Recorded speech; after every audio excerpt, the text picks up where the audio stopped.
You wanted it, you got it. Oscar De La Hoya, I do believe he's getting ready to clap back at Devin Haney, who is suing him, Golden Boy, and Ryan Garcia. Find out in this video what De La Hoya had to say regarding this brand new lawsuit. You clicked on it to hear about it, and I'm going to break it down for you. Now, my name is Ego, covered boxing over 10 years, best in the business, and it's not even close. As you guys know, Devin Haney is suing a multitude of people, which includes Oscar De La Hoya. So let me pull it up on the screen for you guys. De La Hoya had something to say, and he's letting the game know that he getting ready to clap back. We gonna clap back. He gonna take him to war. Couple hours ago, De La Hoya put this: enough is enough. Every fighter who has worked with Golden Boy has always been paid exactly what they are owed and given all documents they were entitled to, period. Subscribe. Any suggestions to the contrary is simply false. If the Haneys are still having trouble understanding their contract, we will be happy to walk them through it again. Then you see Manny Pacquiao Promotions, Sean Gibbons say, "Viva, let's go, champ. Viva Oscar. We have always been paid." Knucklehead Boxing, which is his company, has been paid well at Golden Boy. So he's someone who works in the boxing industry. He worked with Manny Pacquiao, works with Isa Pitbull Cruz, and he's saying, you know, Oscar's right, or at least from his experience, he ain't never had no issues not getting paid through Golden Boy. Wow. So I don't know, man. I try to tell you this lawsuit potentially for Devin was going to do more harm than help. And it doesn't appear, at least to me, that I lied, right? Because you have a lawsuit, which, you know, we'll see how it plays out. But the reality is you're going to have to prove everything you're saying. Like, that's what people, especially the Haneyacks. The Haneyacks, they were like, "Oh, Ego, this is great. This is what boxing needs and set precedents." Listen, it sounds good. There's a lot of things that sound good. Make the cheater pay, and Ryan must pay for his sins, and yeah. A lot of those individuals who are saying these blanket statements, they don't have the actual lawsuit. Your boy Ego has obtained a copy of the actual lawsuit. So for me, I know some people say, "Oh, Ego, you just a YouTuber. Oh, Ego, you just YouTube," right? I get it. But here's the thing. I'm damn good at my job, right? I don't just get on here bumping gums. I always show you guys receipts. Boom. I got the Devin Haney lawsuit. There's a lot of people, they want to talk, but they don't do any of the footwork. Like, I treat this like a court case. I'm excellent at my job. Elite Ego. So I got the civil suit, and I'm trying to tell you, he's suing Ryan, Dave Honig, a strength and conditioning guy, some John Does. How do you sue a John Doe? Like, you don't even know if they're complicit because you don't even know who they are. Like, it's a weird lawsuit. Some of the points, and Golden Boy. And then now you have Oscar, I do believe, De La Hoya, and he's saying enough is enough. If the Haneys are still having trouble understanding what they signed up for in their contract, I can walk them through it, and I'm happy to do it. So for me, that doesn't look so great, because this is not the first time that Oscar De La Hoya has said this. He did, and I can't wait for a Clapback Thursday. He said he's about to go in, and Clapback Thursday is going to be classic. He already flamed up Eddie Hearn last week, and the Haneys look like they're on the menu this week. But here's the thing. You would have to be a bit worried or perturbed about a person who's being sued and then they're putting out a message like this and saying, come with it. I'm happy to walk you through. He said this before. He did an interview. No, it wasn't an interview. It was a video he released. And he said, everything that Devin Haney and Ryan were owed has been granted to them. And I'm happy to have you audit our books, basically. You can audit us. We ain't scammed nobody. We didn't do nothing. We didn't do nothing backdoor. Everybody's been paid what they were owed. So just imagine if you were doing dirt, and I'm not saying Golden Boy is perfect or anything like that, but just think, if you are truly doing dirt and you have something to hide, you're not going to be inviting someone to audit you.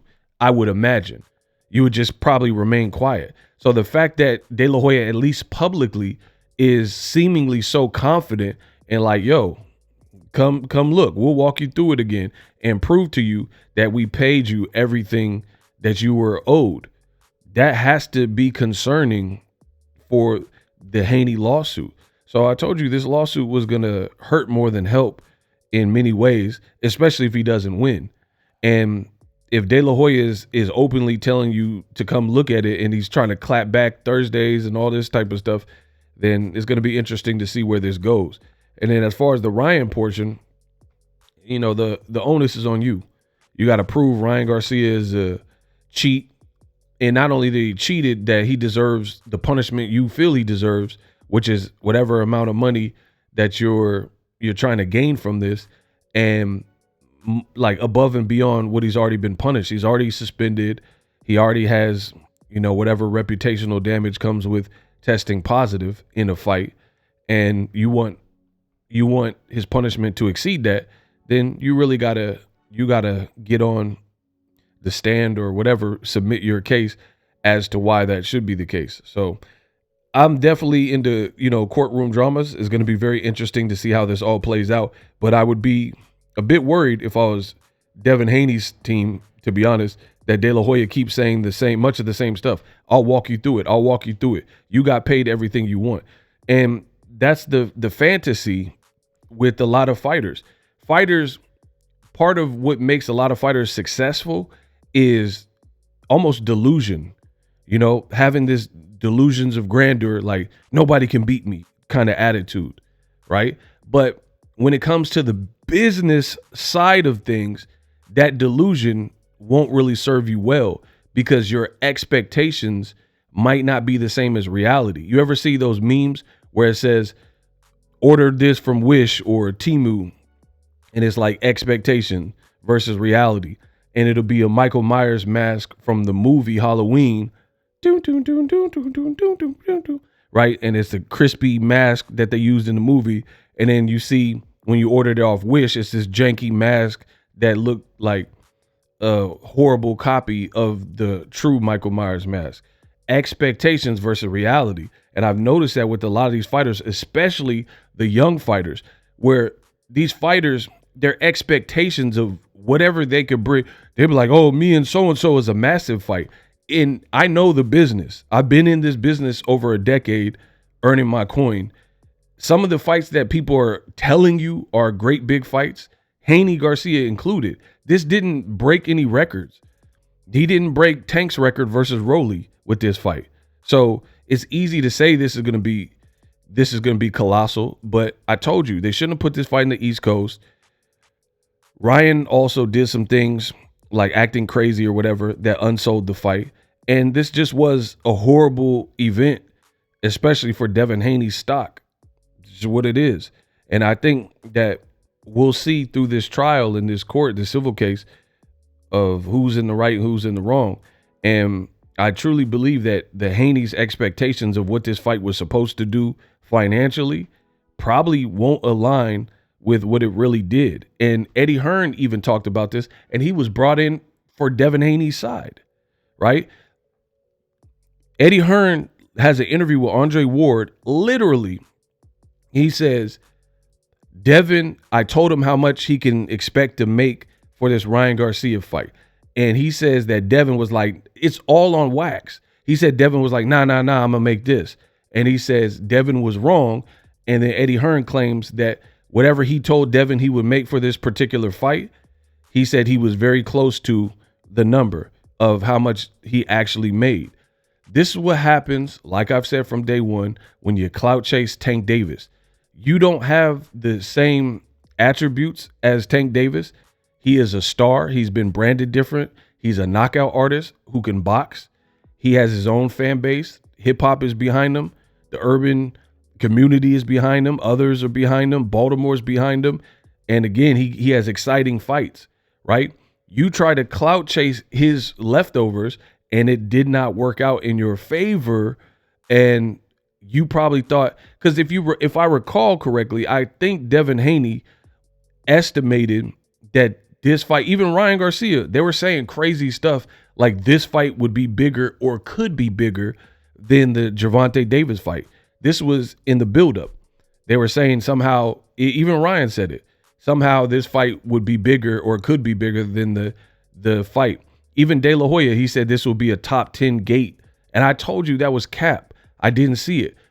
And fast forward to the future, Ego Stradamus strikes again. This wasn't a top 10 gate.